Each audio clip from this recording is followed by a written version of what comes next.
Será que médicos precisam de uma reserva de emergência? E se precisam, de quanto essa reserva financeira tem que ser composta? E melhor, onde ela precisa ser guardada para que você não perca dinheiro com a inflação, por exemplo, deixando seu dinheiro na poupança? Vem comigo que eu vou te explicar tudo nesse vídeo. Olá, doutores e doutoras de plantão! Sejam muito bem-vindos a mais um vídeo aqui do canal. Aqui eu falo para médicos como investir de forma segura desde o seu primeiro salário. Meu nome é Stephanie, mas vocês também podem me chamar de Sté. Hoje, o tema desse vídeo é muito importante para os médicos que querem iniciar no mundo dos investimentos. O primeiro passo para fazer isso é a sua reserva de emergência. Então, se você ainda não tem uma reserva de emergência, mas quer começar a investir, fica até o final desse vídeo que eu vou te contar os melhores lugares para colocar a sua reserva de emergência. O que é uma reserva de emergência? Basicamente, a reserva de emergência é um dinheiro que você tem guardado disponível para eventuais emergências, eventuais imprevistos, coisas que você não espera que vá acontecer, mas infelizmente acontecem. Mas nem sempre infelizmente, né? A gente vive em um país onde ocorrem muitos imprevistos, né? Os preços aumentam o tempo todo, mas também imprevistos bons podem acontecer e surgirem oportunidades. Então, quando você tem a sua reserva de emergência, ela também serve para você aproveitar oportunidades, como, por exemplo, comprar algo à vista no valor de 10%, 20%, 30% de desconto que você não conseguiria em um investimento. Com a sua reserva de emergência, você consegue adquirir aquele desconto pagando à vista e depois recompondo a sua reserva de emergência. Então, é uma ótima ferramenta também para você garantir oportunidades. Ah, mais uma dica. É importante nunca tirar mais que 30% da sua reserva de emergência, porque você se descapitaliza. E no momento que acontece alguma emergência, por exemplo, um filho ficou doente, alguém sofreu um acidente e você precisa retirar aquele dinheiro, você não vai ter, né? Porque você tirou para uma eventual oportunidade, por exemplo. Então, nunca se descapitalize. E sempre que você tirar um percentual da sua reserva de emergência, tente repor o quanto antes. Existem 3 situações aqui que eu posso elencar que os médicos costumam confundir a reserva de emergência. Reserva de emergência não é, por exemplo, aquele plantão extra que você ainda vai dar para conseguir o dinheiro que você está precisando. Inclusive, na economia comportamental, isso tem um nome, é chamado de desconto hiperbólico. Você sabia? O desconto hiperbólico é a capacidade que o ser humano tem de se enganar achando que o futuro sempre vai ser melhor, que você vai conseguir aquele dinheiro dando plantão a mais, como se você não tivesse ali a chance de contrair, por exemplo, uma doença e ficar sem trabalhar. E aí que surge o segundo problema, que é pegar empréstimo, porque se você não consegue trabalhar, não consegue dar o seu plantão e está só contando com o plantão, você tem que contar com empréstimo, cheque especial, e reserva de emergência não é o cheque especial, porque você vai pagar juros por utilizar aquele dinheiro, então não é uma boa ideia. Ah, e o terceiro também, a terceira situação, terceiro problema que você pode causar muitas vezes por não ter uma reserva de emergência e achar que isso é uma reserva de emergência, é contar com o dinheiro de pai, de mãe, de familiares. E se você se enrolar ainda mais nas suas finanças, você pode criar uma situação complicada na sua família se você não devolver esse dinheiro. Então, o ideal mesmo é você montar a sua reserva de emergência e fazer dela prioridade nas suas finanças. E se você ainda não está convencida ou convencido de que você precisa ter uma reserva de emergência, eu vou elencar aqui 4 cenários para te mostrar a diferença nas escolhas e nas oportunidades de quem tem e quem não tem uma reserva de emergência. Vamos lá para os exemplos. Vamos imaginar o primeiro cenário. O primeiro cenário é um médico recém-formado que tem a sua bolsa de residência de R$5.000 todo mês. Esse médico não tem a sua reserva de emergência, mas como ele já tem a sua bolsa, ele achou que podia viver sozinho, já tem um aluguel, já tem despesas fixas, como água, luz e tudo mais, e tem os seus R$5.000 lá. Mas esse médico não tem reserva de emergência e vamos supor que esse médico tenha sofrido um acidente ou tenha algum problema de saúde e que o impossibilite de trabalhar durante um mês. Ou ele vai ter que pedir o auxílio da família, ou vai ter que ir até o banco e pedir um empréstimo. Só para você ter uma ideia, a média de empréstimo, né, de juros que você paga em um empréstimo é de 40% ao ano. Isso é um valor muito alto. É muito difícil conseguir isso num investimento, por exemplo. E só para você ter uma ideia, no final de um ano, isso significa que você vai ter que devolver R$7.000 para o banco. Você vai pagar R$2.000 de juros só por não ter a reserva de emergência. Isso significa um prejuízo de R$2.000, só por uma falta de controle, de um cuidado básico de fazer a sua reserva de emergência. Agora, o segundo cenário, vamos supor que o médico já investe, já tem ali R$5.000 investidos e sofre um acidente também, ou tem um problema de saúde, como o médico 1, também na mesma situação. Só que esse médico já investe. Ele nunca se preocupou em fazer a reserva de emergência dele, mas ele já investe em um investimento que rende 10% ao ano.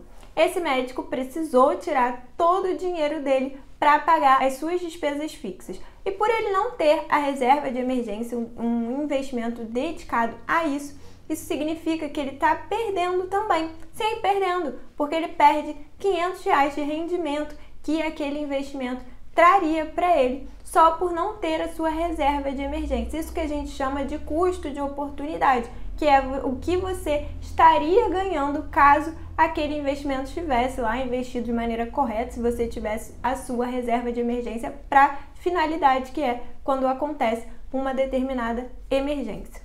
No terceiro cenário, o médico também, nas mesmas condições, já investe, só que investe sem conhecimento. Esse médico começou a investir e botou tudo em renda variável, sem um dinheirinho lá em renda fixa. E a renda fixa também sofre marcação a mercado. Então, não vai você achando que você vai colocar dinheiro em um título pré-fixado, por exemplo, que esse dinheiro só vai crescer. Você precisa saber exatamente onde botar a sua reserva de emergência, hein? Senão você pode também cair nessa furada. Então, fica até o final desse vídeo que eu vou te falar quais são os lugares ideais para você fazer a sua reserva de emergência. Mas, voltando ao vídeo, esse médico investe sem conhecimento.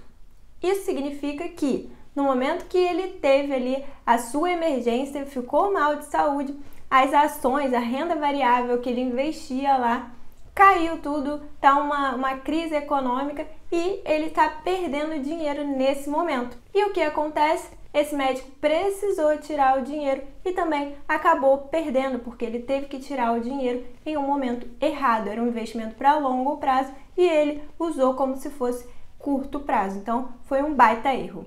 E o cenário número 4 é o cenário ideal, o cenário perfeito daquele médico que tem as mesmas condições, mas ele já tem a sua reserva de emergência lá feitinha e investe também em produtos de renda fixa, investe também em produtos de renda variável, mas ele já tem a sua reserva de emergência. Ele fez o seu perfil de investidor e está investindo de forma correta. Esse médico, sim, vai ter a sua reserva de emergência funcionando para ajudar com que ele passe por esse momento difícil.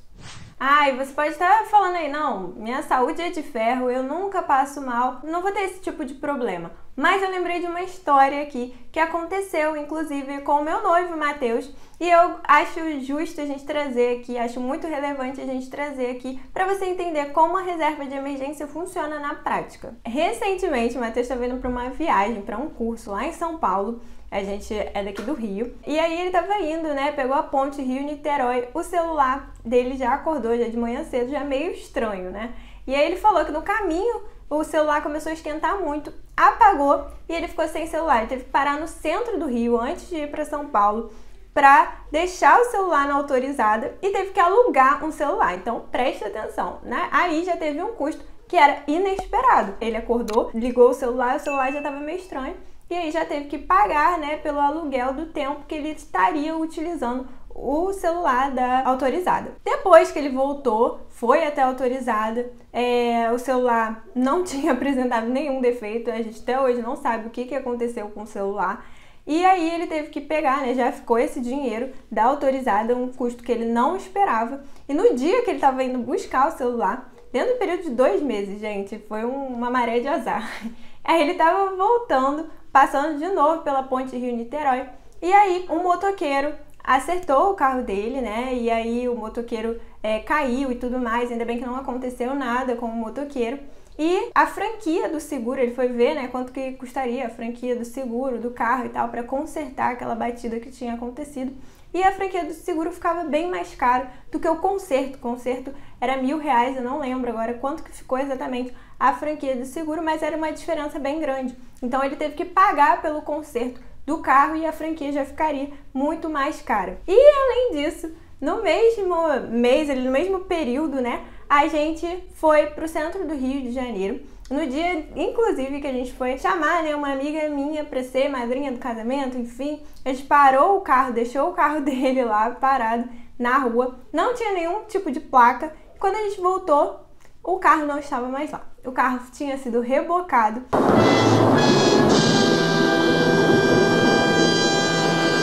E aí, a gente teve que procurar o carro, ir até o lugar, o depósito que ficava em São Cristóvão, que é um bairro aqui do Rio de Janeiro. E aí, a gente descobriu que teria que pagar uma taxa para tirar o carro de lá. E ainda teria a multa, né? Que vai a multa para a carteira dele, tem os pontos, enfim. Então, tudo dentro de um mês, 2 meses no máximo, aconteceu. E ele teve que apelar para a reserva de emergência. Se não tivesse reserva de emergência, seria muito ruim, né? Seria um tempo que talvez entraria ali em dívidas para pagar tudo isso. Ou ficaria sem o celular, ou então ficaria sem o carro. Então, por isso a reserva de emergência é tão importante. Então, eu queria já salientar aqui que existem 4 passos para você fazer um bom investimento. A gente viu aí que cada cenário teve a sua particularidade, então a gente já consegue ter uma prévia dos 4 passos que são ideais para você fazer um bom investimento. O primeiro deles é você gastar bem. Gastar mais com despesas variáveis do que despesas fixas, porque com despesas fixas você engessa muito o seu orçamento e no momento de emergência você não tem de onde tirar. Então, quando você tem muitas parcelas, né, muitas despesas já, o seu salário já está comprometido com muitas despesas, fica difícil você ter, no momento de emergência, algum lugar para você mexer, né? Você não tem flexibilidade no seu orçamento. O passo número 2 para você fazer um bom investimento é criar a sua reserva de emergência, montar a sua reserva de emergência, porque é ela que vai possibilitar com que você dê passos ainda maiores nos seus investimentos, invista em algo mais arriscado, por exemplo, porque você vai estar coberto ali, vai ter o seu colchão de segurança, que é a sua reserva de emergência. Então, a gente já consegue ver aí que investimento é basicamente estratégia. No cenário 3, por exemplo, o médico não tinha conhecimento na hora dele investir. Então, eu estou te contando aqui os 4 passos para que você faça isso de forma segura. O terceiro passo é garantir um plano de previdência. Não falo aqui de previdência privada, por exemplo, mas saber o que você vai fazer na sua aposentadoria, garantir o mínimo de conforto necessário para a sua aposentadoria sem deixar de aproveitar o seu presente. E o passo número 4 é direcionar o que sobra para investimentos mais agressivos, né? Ou para investimentos de sonhos de médio, curto prazo, que você possa adiar um pouco.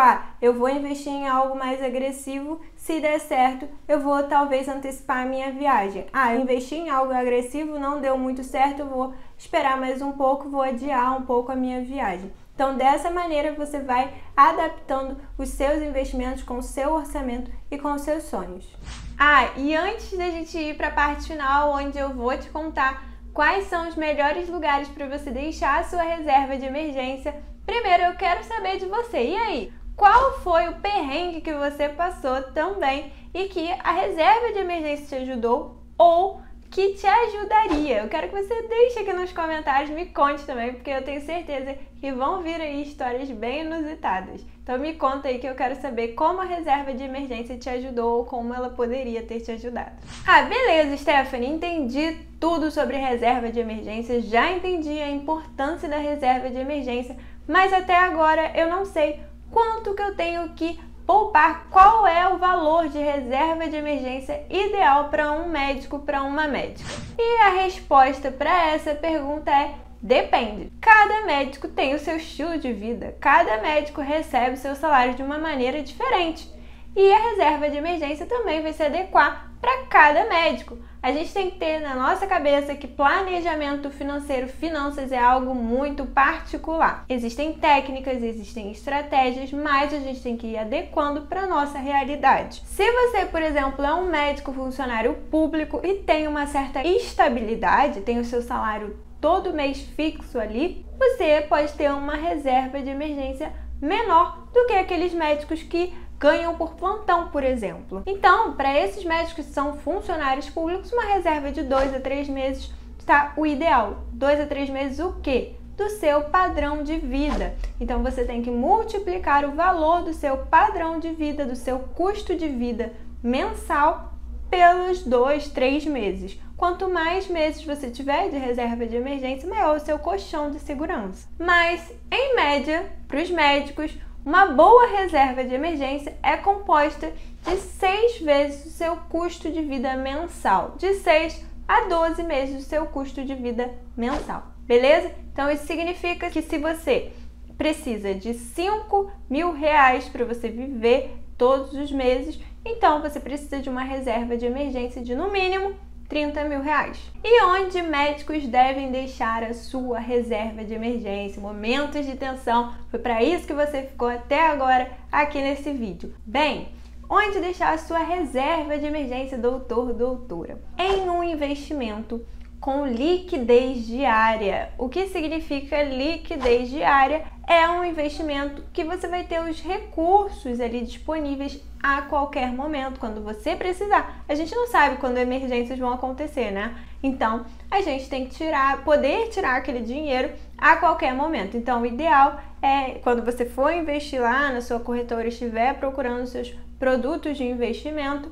precisa ter lá D+0 ou D+1. D+0 é que você retira no mesmo dia o dinheiro está na sua conta, e D+1 no dia seguinte. Deu para entender? Além disso, um bom lugar para você deixar a sua reserva de emergência é um investimento de renda fixa. Lembre-se lá do exemplo, do cenário número 3 do médico que investiu em renda variável e no momento que ele precisou, que teve uma emergência, ele não tinha o dinheiro disponível. Na verdade, os ativos que ele comprou estavam se desvalorizando e ele tomou um prejuízo. Então, precisa ser um investimento de renda fixa. E não menos importante, é seu papel como médica investidora, como médico investidor, procurar ativos com boa rentabilidade. Não é porque é lá a reserva de emergência que você pode deixar, por exemplo, seu dinheiro mofando na poupança, perdendo valor conforme vai passando o tempo, né? Se existem produtos melhores no mercado, é o seu papel buscar esses produtos e investir nesses produtos. E que produtos seriam esses, Stephanie? Pelo amor de Deus, me fala, porque eu não quero mais deixar o meu dinheiro lá na poupança. Beleza, vou te falar, mas só se você der aquele like nesse vídeo, né? Me ajuda aí, manda também para um colega de profissão que precisa escutar isso daqui, precisa de uma reserva de emergência, precisa lidar com as suas finanças de uma maneira melhor e botar o dinheiro para dar plantão para ele, hein? Bem, os produtos ideais para você deixar a sua reserva de emergência são Tesouro Selic, lá Tesouro Direto, é um investimento do Tesouro Nacional, o investimento mais seguro que existe hoje, que rende mais do que a poupança, e o Tesouro Selic. Hoje, inclusive, a taxa Selic sofreu um aumento ontem e hoje a taxa Selic está 10,75% ao ano, ganhando de lavada da poupança, que a poupança só rende 6,17% ao ano. E eu expliquei tudo, inclusive, sobre a poupança nesse vídeo que eu vou deixar aqui em cima linkado, porque eu sei que você investe na poupança às vezes por costume, nem sabe como a poupança funciona, você está perdendo dinheiro, mas eu expliquei por que você está perdendo dinheiro, eu deixei nesse vídeo aqui, depois que você acabar aqui, você vai lá assistir. Além do Tesouro Selic, a gente tem mais o que? CDBs. CDBs de bancos, né? Que rendam no mínimo 100% do CDI. 100% do CDI é quase ali a taxa Selic, né? Anda bem juntinho. Então, você vai ter uma ótima rentabilidade também ganhando da poupança. E também, CDBs são seguros porque eles têm garantia do FGC, que é o Fundo Garantidor de Crédito, que garante até R$250 mil investidos por instituição financeira, por CPF. Então, R$250 mil investidos estão seguros caso o banco falha, né? Aconteça alguma coisa, o banco quebre, seus R$250 mil estão seguros. E, além disso, fundo DI. Fundo DI é um fundo, né? Já é um pouco diferente a forma que você vê o fundo, você vai ter que ver a lâmina do fundo, que é chamada assim. Geralmente você vê lá na corretora, né? Vai ter um PDF lá com todas as informações do fundo. E tem um fundo, inclusive, da BTG Pactual, que eu vou deixar o nome escrito aqui, que é muito bom para quem quiser, não é uma indicação de investimento, mas para quem quiser dar uma olhada, se basear e tudo mais, pode dar uma olhada na lâmina desse fundo e ver como que funciona. No caso dos fundos, por exemplo, você tem que se atentar sempre à taxa de administração. Nesse fundo, por exemplo, você não paga taxa de administração, tá? Então, procure sempre ver isso, os fundos que não tenham cobrança de taxa de administração, porque, querendo ou não, é menos um dinheiro que você tem ali quando você tem que pagar alguma taxa. No Tesouro Direto, por exemplo, eu esqueci de comentar, o Tesouro Selic também tem uma taxa, que é a taxa da B3, de 0,3% ao ano, a taxa da B3, para investimentos acima de R$10 mil. Então, até R$10 mil é isento, tá? Você não tem cobrança dessa taxa da B3, então o Tesouro Selic é uma opção caso você não queira pagar taxas e tudo mais, e por causa da segurança também. E agora, só para quem ficou até o final desse vídeo, eu trouxe aqui exemplos práticos de lugares que você pode deixar a sua reserva de emergência que estão rendendo mais do que a poupança. Temos aí primeiro o CDB do PagBank, com 120% do CDI, pagando 120% do CDI, o que é muito legal. Temos também o PicPay, com 110% do CDI. Lá no caso do PagBank é um CDB, tá? Com garantia do FGC e tudo mais. No caso do PicPay, o PicPay é uma carteira digital. No caso do PicPay não tem a garantia do FGC. Mas esse dinheiro também que eles pegam, eles só investem em títulos públicos. Então, também é um lugar bacana para você deixar e tá com uma rentabilidade também bem legal de 110% do CDI. E ainda para quem está começando a engatear aí no mundo dos investimentos, existe também a opção de deixar o seu dinheiro rendendo na Nuconta, né? Na conta do Nubank tem lá uma opção de guardar o dinheiro e rende lá 100% do CDI. Então já é um ótimo negócio. Doutores, é isso que eu trouxe hoje para vocês. Espero muito que tenham gostado. Se ficou alguma dúvida, deixa aqui nos comentários e eu volto na próxima com mais um tema para que você comece a investir com segurança desde o seu primeiro salário. Até a próxima. Tchau, tchau!